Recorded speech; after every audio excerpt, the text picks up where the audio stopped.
Michelle Obama's decision to not wear her natural hair for the 8 years she was in the White House didn't stop her from being called a gorilla. It didn't stop her from being called a man. It didn't stop her from being called ugly, unattractive. It didn't stop any of that stuff. So I really wish that she would have leaned into her natural hair era while in the White House, because I think it would have sent a very powerful message to a lot of women. Hello, everyone, and welcome back to another episode of the This Bahamian Gyal podcast. My name is Rogan. On my platform, I do social commentary and reaction videos. I encourage my audience to have private conversations in public. So in today's episode, I'm going to be reacting to a video clip that a recent subscriber sent to me. And this person just goes by Miss SJ, and she says, "Good evening. I recently subscribed to your channel. The link above is about 1 minute long. I don't know about you, but I am tired of the Obama duo, especially Michelle." And I think she is from Queens, New York. I see Q and Y. So I'm going to be talking about that today because this is a video that was recorded, or an episode that was recorded about 2 weeks ago with Michelle Obama, a conversation that she had with actress and entrepreneur Tracee Ellis Ross. And they were talking about fashion, culture, race. Michelle Obama, who again was the first lady for 8 years during the Obama administration, is promoting a new book, and one that focuses on her fashion. And I thought it was going to be a very interesting conversation. And I watched it a few weeks ago, and I thought about doing a video and chose not to. But here it is. It comes back around. Somebody else is asking me to react to it. So I think, you know what, this is a sign. Let me just go ahead and do it. But I want to have a larger conversation more than just focusing on Michelle Obama. Yes, that's the springboard, but I want to talk about Black women's relationship with their hair and why so many Black women do not like their natural hair. This has been a recurring theme for decades. And I thought, us being in 2025, that things would change, but apparently they have not. There are still a lot of women who have a very adversarial relationship with their natural kinks, coils, curls. And so I think we should just talk about that. A lot of people don't like to hear me say this, but there are Black women who just absolutely hate their hair. They will try to convince you that their natural hair is beautiful and Black is beautiful and it's Black girl magic. But the reality is they don't like their hair. And if they're honest, and some of them are honest, they'll say, I don't like the texture. Hair texture like mine, which is 4C. There's a grading or a typing system. I think, what's his name? Andre Walker devised it. He was a hairstylist for Oprah Winfrey for many, many years. And I think he was the one who came up with this typing system, which I'm grateful for because it's very helpful. But there almost seems to be like a caste system when it comes to natural hair, where if you have a looser or curlier texture, you're at the top. And if you have a coily, curly, tightly coiled texture like mine, or probably even tighter than mine, then you're at the bottom. But a lot of women just do not want to admit that they don't like their hair. And this is why a lot of them prefer to put on weaves and wigs to cover their hair.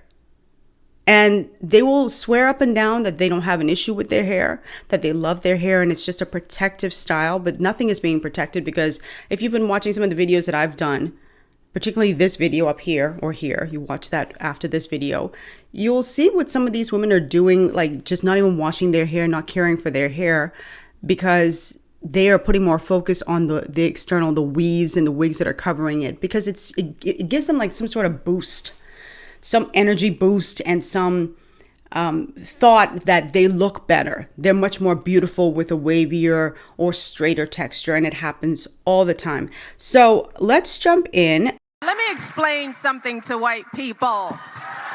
Our hair comes out of our head naturally in a curly pattern. So when we're straightening it to follow your beauty standards, we are trapped by the straightness. That's why so many of us can't swim, and we run away from the water. People won't go to the gym because we're trying to keep our hair straight for y'all.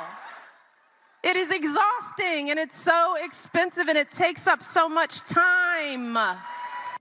I think Michelle Obama missed an opportunity, like I said earlier in my intro, to really lean into her being, her essence, right? And our hair is a part of that. Black women will tell you like hair is a major part of their the way they present to the world, you know, how they feel about themselves. It's hair.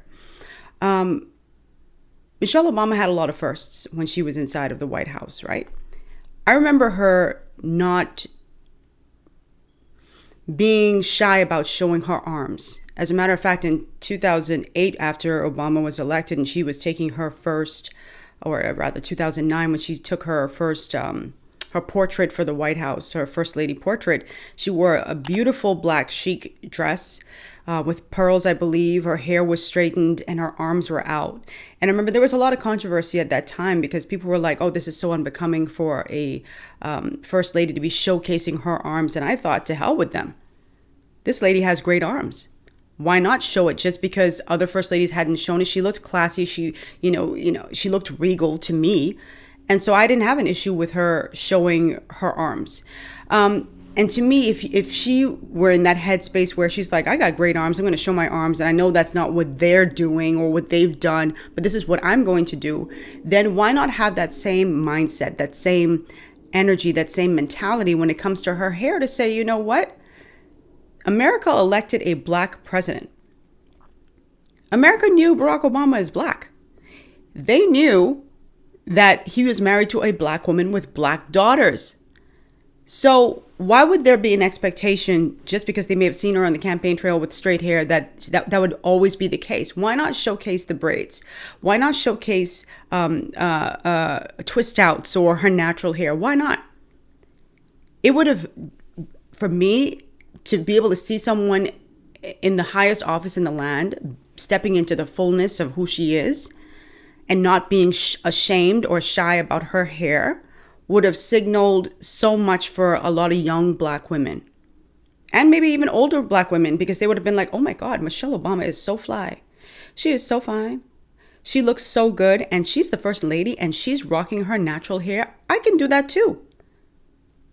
I worked in television many years ago back home in the Bahamas, and I was not shy about having my hair natural. I had my hair natural when I was a kid, and then I went natural. I permed my hair, and then I went natural again.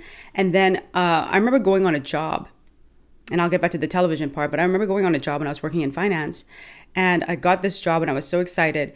And this woman who was not my boss, but I guess she was like a supervisor sort of thing. And she saw me the day before I was supposed to start. And she's like, so what are we going to do about the hair? And she's just looking up like at my hair. My hair was natural at the time. And I was probably 20 or 21 at the time. And I was like, it'll be taken care of. And I look back on that time and I didn't step into the fullness of who I was, because I was just like, I'll take care of it. Because I knew what she meant when she said, what are we going to do about the hair? She meant, what are we going to do about, like, not what style you're going to put it in. She's like, you're working in a financial institution. Your hair can't be looking like that. I already knew what she meant.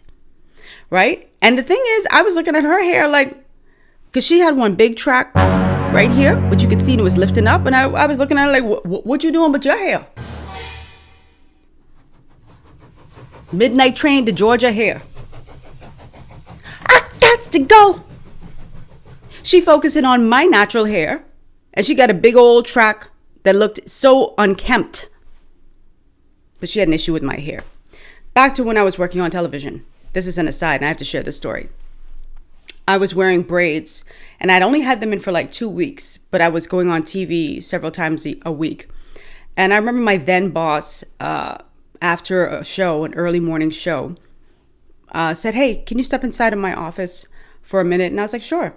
She's like, we just got a call from a viewer. I said, okay. So I thought this was about something that I had said on air or something like that. And my then boss says, well, this viewer wants to know how long you're going to keep the braids in your hair. And I said, excuse me? I said, so some random person called and asked how long I said, I'm going to keep them in 6 to 8 weeks and get my money's worth. That's how long. I said, but this is what they called for? And honestly, this is what you're pulling me aside because I said, do you have this question or does the viewer have this question? She's like, no, it's the viewer. I said, and what did you tell them? She go, hemming and hawing. I said, well, I will keep these in 6 to 8 weeks and I might go to 10. I've never had braids in my hair for like 10 weeks ever. Probably not even 8 weeks. But just out of spite, because I could be petty when I'm ready. It's like, you really called to say that? And then my then boss didn't even defend me in that moment to say this girl is great on TV. She's doing her job. What do you mean? When is she going to take the braids out? When I did take the braids out, I started showcasing my natural hair, and that just sent them into another tizzy. And I was just like, I don't care as long as I'm doing my job. So, when I hear Michelle Obama talk about certain people not wanting natural hair, let me be clear. For me, from the Bahamas to the United States, it has never been white people who have had an issue. Not for me. You all can share your experiences. I'm sure you have them. I'm never going to discount your experiences. I'm talking about me. The most hatred that I've gotten about my hair has come 100% from Black folks. Calling my hair dry, unkempt, nasty. My hair ain't never stink. It ain't never dirty. Always, in an afro or a big natural hairstyle or something like that, or braids. But I understand, the feeling that you always have to sort of shrink or straighten your hair in order to be accepted. But again, she was already not elected, but her husband was already elected and she was already in the White House. And so if the people talked, they were going to move him from his post just because she had natural hair. Sometimes you just have to stand up to people and be like, no, the hair stays. So during this conversation with Tracee Ellis Ross, and I wish, and I know that Tracee is friends with Michelle Obama, but I really wish she had pushed back a little bit because Tracee Ellis Ross is well known for her glorious head of hair, her curly hair. It's beautiful, it's thick, it looks healthy. And she's been rocking her natural hair for so many years. I remember seeing her on Girlfriends many years ago, and I always loved the fact that the main character had natural hair. And she also has a hair care line called Pattern. And so it would have been a perfect moment to at least push back just a little bit to say, you know what, Michelle, I know we're girls, but don't you think it would have been signaling to a lot of women and a lot of Black girls that our hair is okay and we don't have to perform for anybody else anymore? We don't have to live up to anybody else's standards, certainly not a European standard anymore, that we can have our own hair and step into the fullness of that and be happy. Don't you think you would have sent a more powerful message, especially as the owner of Pattern Beauty, where you're saying all hair types are welcome? I don't know. I would have wished she pushed back a little bit. So why do we need an act, an act of law to tell white folks to get out of our hair? And the act that she is referring to is the Crown Act, which was necessary because there are a lot of Black people who are being discriminated against based on their hair in the workplace.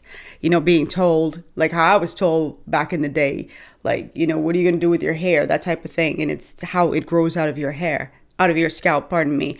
And so that was to offer some level of protection, but not every state in the U.S. has enacted the Crown Act. So we still have a ways to go. And please, like I said, the majority of the people who have criticized me for my hair have been Black folks.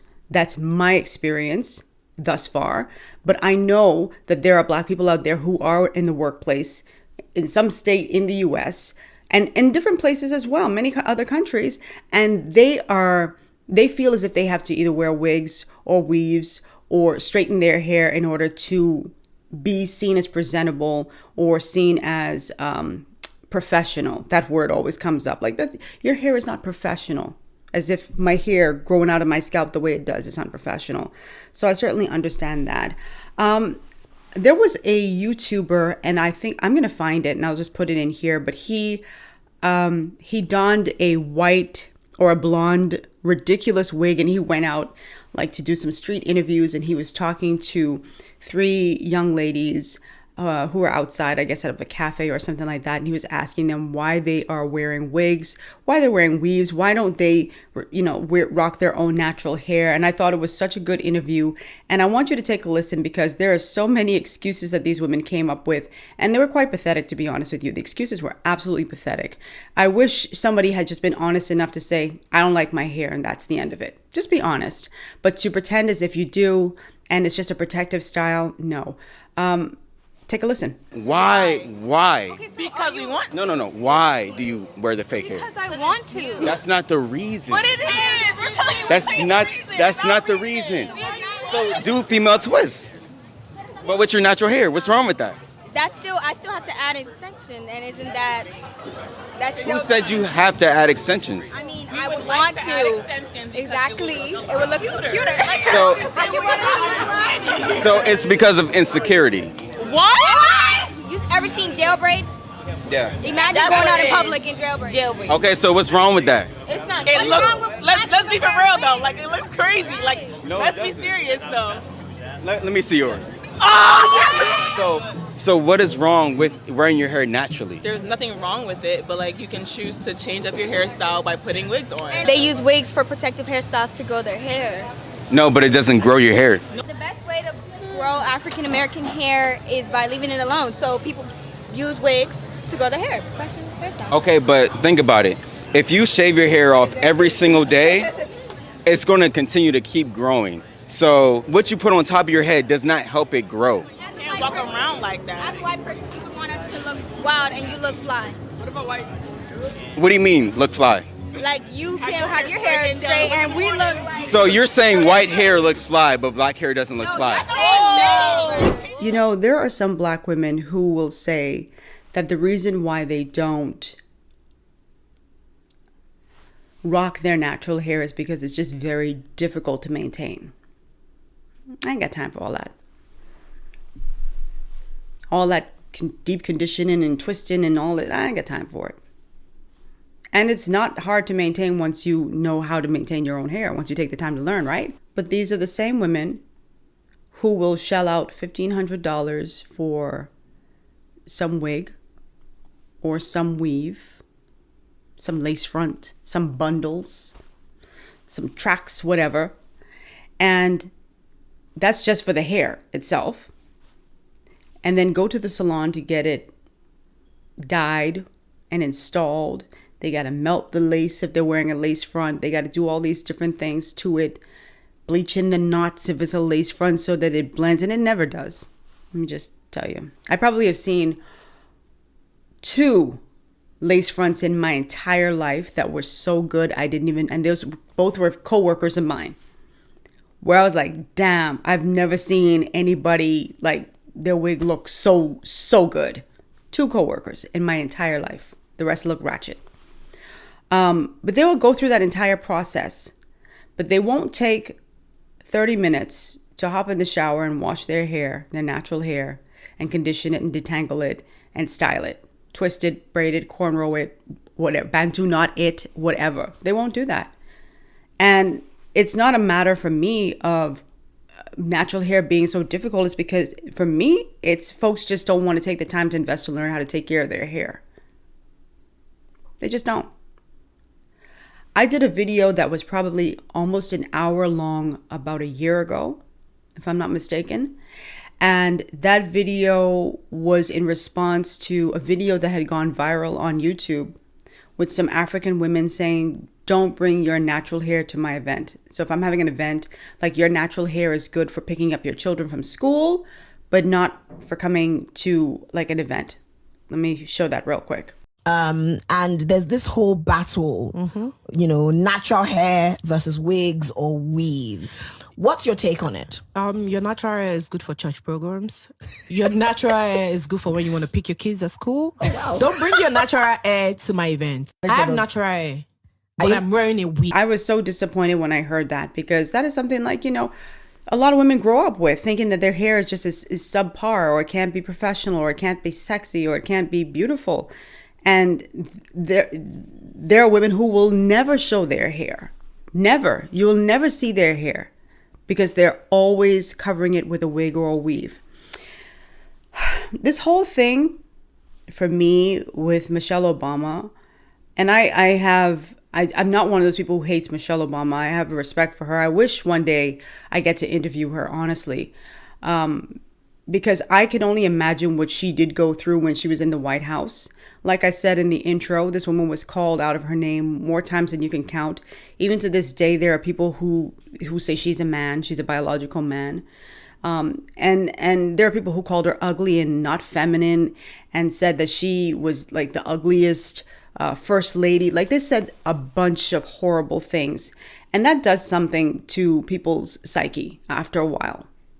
When you're in the limelight, and she mentioned too in this interview, like, you know, she was very aware about like how she presented, but she said that she would go to events and give speeches, and, you know, people would be present in the moment and you'd think they're listening to what she's saying. But later on, you'd see the article and they're leading with what she wore, you know, the trivial stuff rather than focusing on the heavier things. But being in the spotlight like that and having people just talk trash about you 24/7 ain't easy. I'm here on this platform on YouTube, and I could tell you without a shadow of a doubt, like, I get criticized to death. It comes with the territory, so I can't take it too personally, you know?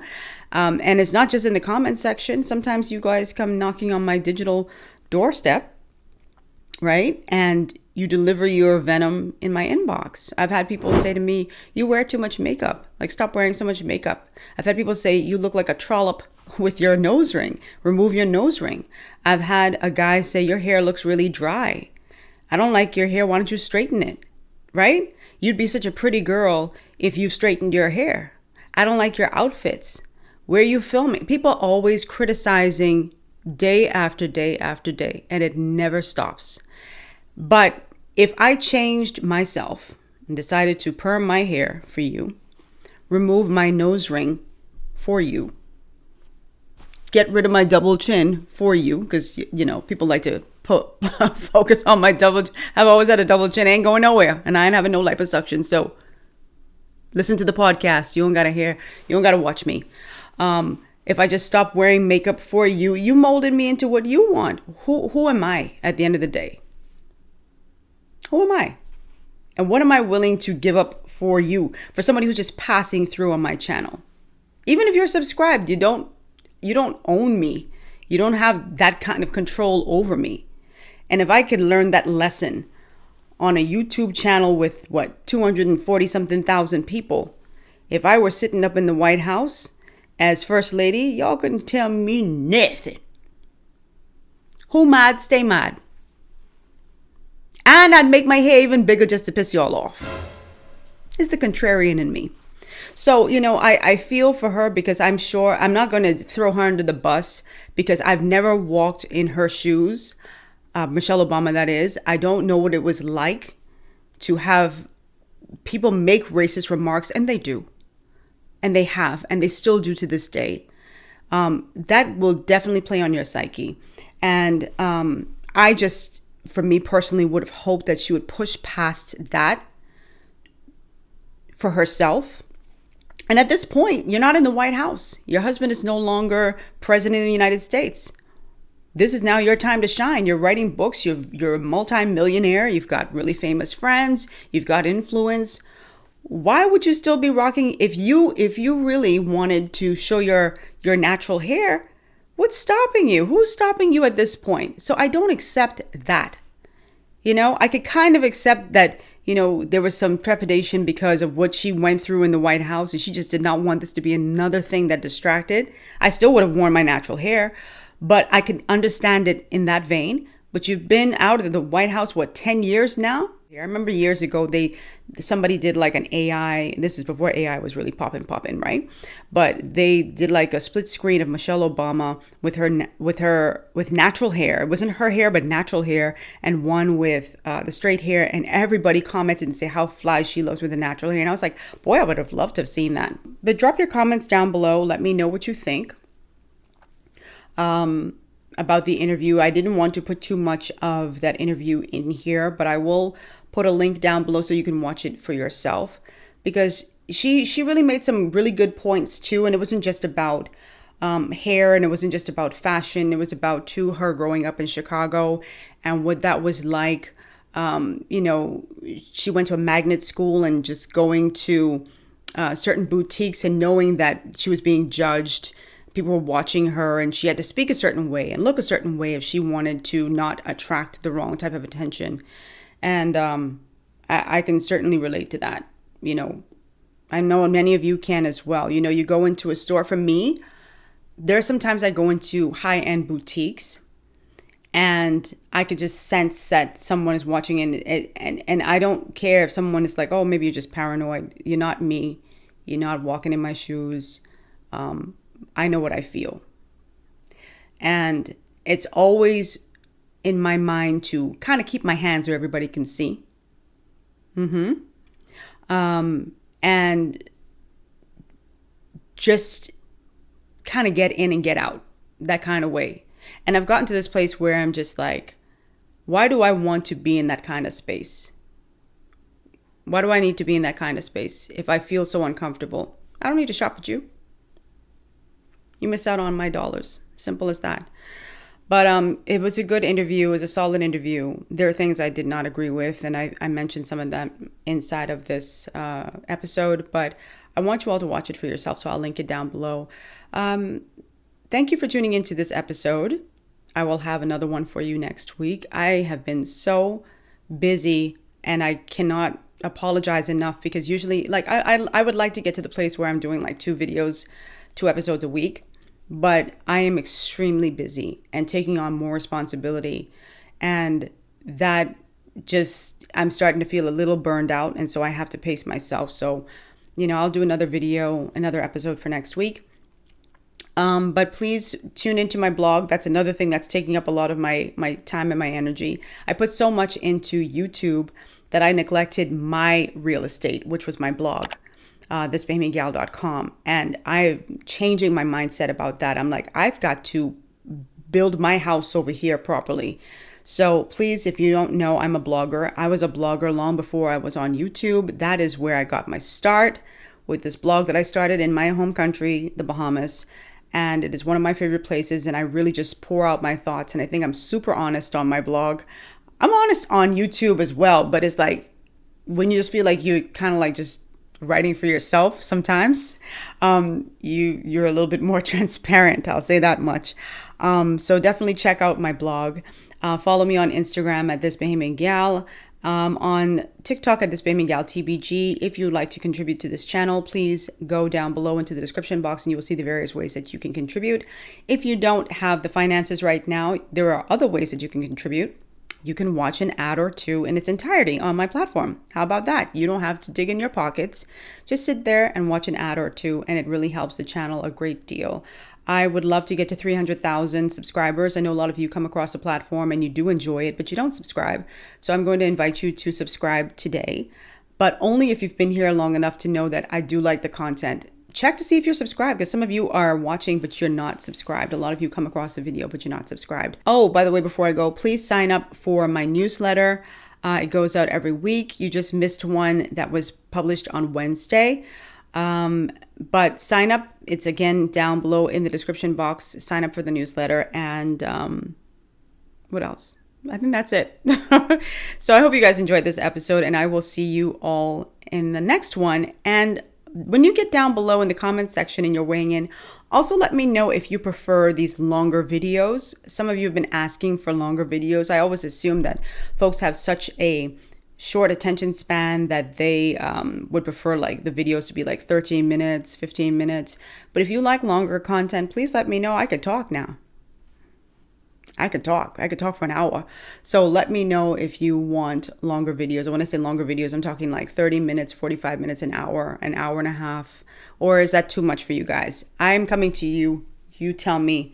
And your wish is my command. Thank you so much again to that recent subscriber, that viewer who wrote in and asked me to weigh in on this conversation.